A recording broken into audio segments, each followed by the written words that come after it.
A hand surgeon by day, at night he becomes Dr. Hot Rod. Jim Booker introduces us to a man who operates two businesses. This on Booker's Beat at noon.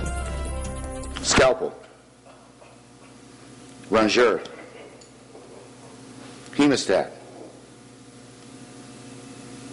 Perfect.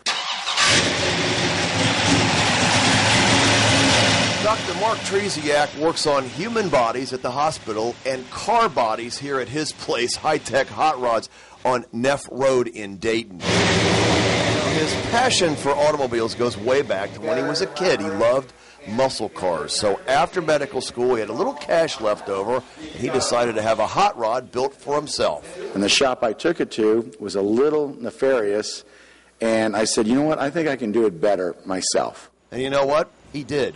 Hiring the best of the best like Jake the shop foreman and Robbie and Eddie, his body shop artists, as he calls them, seen here in the man cave at High Tech Hot Rods. You know, you got to have a man cave. It's where you solve the problems of the world. Oh, and also talk about cars. Matt, when is your next race coming up? Not till March in Gainesville, Florida. A valuable lesson was learned from that unpleasant experience at that body shop he talked about. But he knows one thing, that's not going to happen here. I know how I was treated at the other shop, and I would never do that to our customer.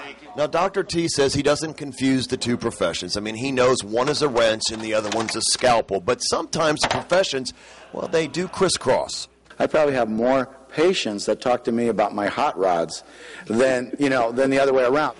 So what do they do here at High Tech Hot Rods? Well, they soup up automobiles, meticulously putting it together, sort of like Mark does when he's in surgery. Make sure everything's right.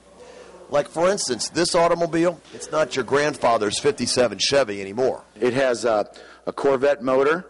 It has all Corvette suspension. It's got a totally aftermarket frame underneath it, brand new interior, and obviously great lines. And so this is just a gorgeous car. So if Dr. T had to pick one profession over the other, which one would it be? You know, it's just like anything. Hand surgery is my job. It's my first love. It's what I pour all my energy into. But I don't golf. I don't hang out at a country club. I don't do any of that. I'd rather race or be around cars. And speaking of cars, Doc, is there any hope for souping up the Bookmobile? We could probably crush it and then turn it in for scrap metal and then put a down payment on a hot rod. On Booker's Beat, Jim Booker, 2 News, on your side.